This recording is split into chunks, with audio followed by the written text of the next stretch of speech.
पारिवारिक कहानी। बेटी कैसी भी हो पर वह मीठी होती है, बहू नमक की तरह नमकीन होती है। भदोही गांव की रहने वाली रेवा इलाहाबाद के एक बड़े व्यापारी का बेटा सरजू के साथ उसका विवाह हुआ। नए घर में बड़े ही आदर सम्मान के साथ रेवा ने गृह प्रवेश किया। शादी के 2-3 साल काफी मजे और खुशी के साथ निकल गए और जैसे जैसे दिन बीतता गया रेवा अपनी जिम्मेदारियों के बोझ तले दबती चली गई। रेवा की सास भी रेवा से काफी खुश थी कि रेवा बहू अपना घर और संसार सब कुछ अच्छी तरह से संभालने लगी है। गर्मी की छुट्टियां पड़ गई। रेवा अपने मायके जाने की बात अपने सास से बोली, मम्मी 2 साल हो गए मैं मायके नहीं जा पाई, क्या मैं थोड़े दिन जाकर आऊं?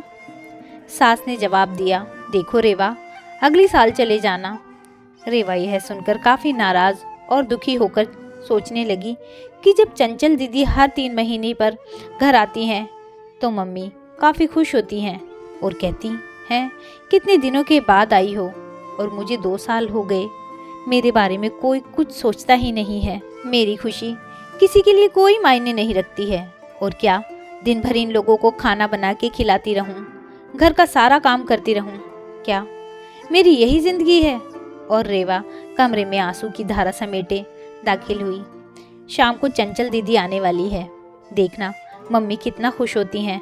खाने के अलग अलग फरमाइशों की लड़ी लगती रहेगी और कभी चंचल दीदी के लिए समोसा बना दो, कभी पालक पनीर तो कभी बिरयानी। मैं इतना क्यों सोच रही हूँ, खाना तो मुझे ही बनाना है, तो चलूँ किचन में, अभी से तैयारी में लग जाऊँ। यह सोच ही रही थी कि तभी सास ने आवाज़ दी, रेवा जल्दी नीचे आओ, देखो चंचल आई है। रेवा अपने चेहरे पर मुस्कान लिए अपने दुख को अंदर एक कोने में दबाए अपनी ननद का स्वागत करती है। कैसी हो भाभी? चंचल रेवा से बोली। अच्छी हूँ दीदी, और घर में सब कैसे हैं? अच्छे हैं। अच्छा, हमारे जीजाजी कैसे हैं? चंचल शर्माते हुए कहती है, वह भी भाभी अच्छे हैं। अच्छा दीदी आप बैठो, मैं नाश्ता बनाकर लाती हूँ।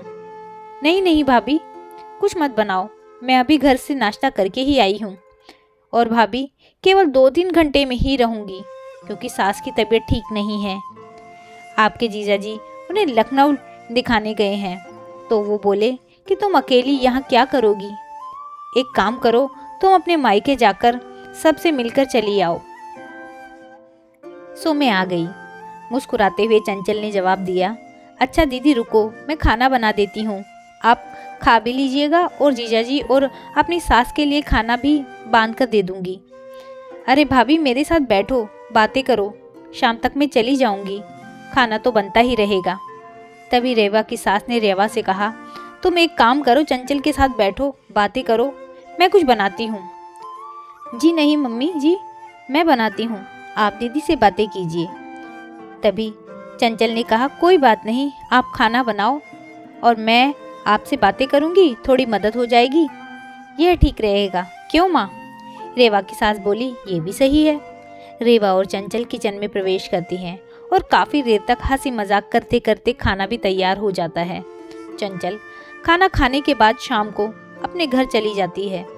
रसोई को समेटकर रात को अपने कमरे में रेवा गई तो सरजू ने कहा कि रेवा तुम काफ़ी थक गई हो, आराम कर लो। हाँ मुझे आराम कहाँ, तुम्हारी माँ तो बस यही चाहती है कि मैं अपने मायके न जाऊं। चंचल दीदी 1-2 घंटे के लिए आती हैं लेकिन मिलकर तो जाती हैं। उसमें क्या, तुम भी चली जाओ रेवा, सरजू ने कहा। और देखो रेवा, दीदी भी कहाँ आ पाती है। जब शरद जीजाजी अपनी माँ को लखनऊ डॉक्टर के पास दिखाने ले जाते हैं तभी मिलने आती हैं, तो इसका मतलब है कि मैं कभी नहीं जा सकती अपने मायके। ऐसा तो मैंने नहीं कहा रेवा।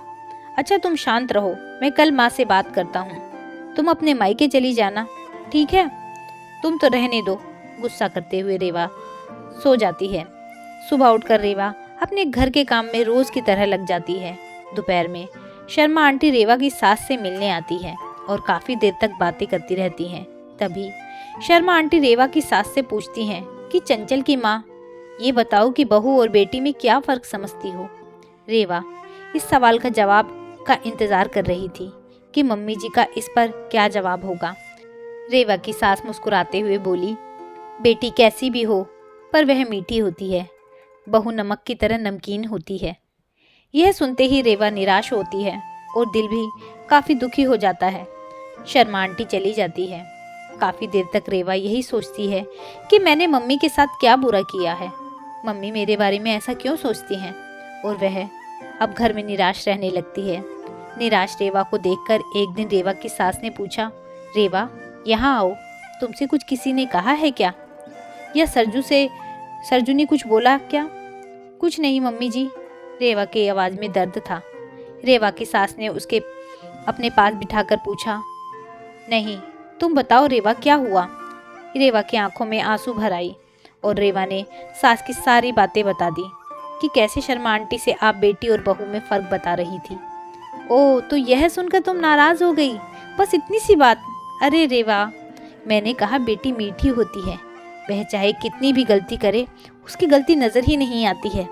वह गुड़ की तरह मुंह में घुल जाती है और खाने में अगर मीठा ना हो तो कोई फ़र्क नहीं पड़ता।